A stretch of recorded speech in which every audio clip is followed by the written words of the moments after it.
Biodiversity is important for its own sake. When you lose a species, it might be a little plant or a fish that's too small to pay attention to, but they're part of the web of life.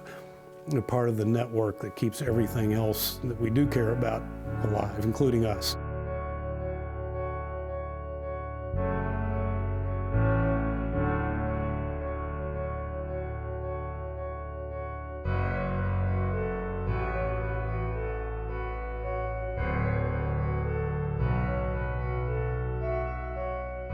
Natural area conservation funding in most states comes from several sources.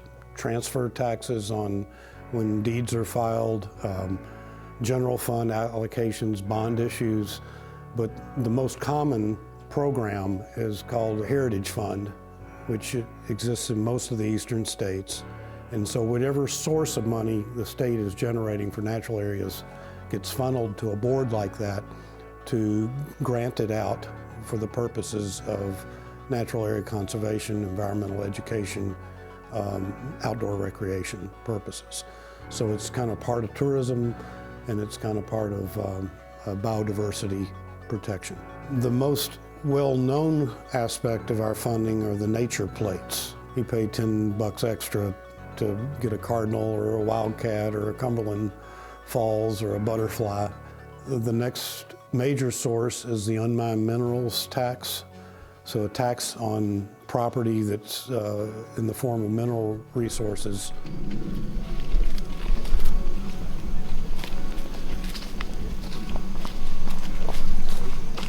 The Nature Conservancy also uses another process.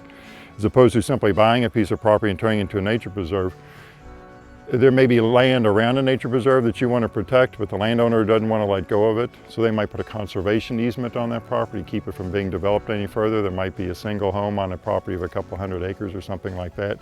So you have more protected land around a nature preserve or an area that you like that's high quality. The monies are used to purchase land, but once you buy land, then you've got to take care of it. If anybody, people sometimes living in the city and the suburbs don't think about that, but they do have their yards. They have to mow their yards. You put your fences up. So you've got a natural area you've got to watch against people coming in and riding ATVs through or doing things that they're not supposed to. So you've got to put up signs. You have to put it in a parking area. You have to build trails to go through it, and that takes a lot of management work. There's benefits, people always say clean air and clean water, and you think, it's true. A forested area is the best water cleansing resource we have.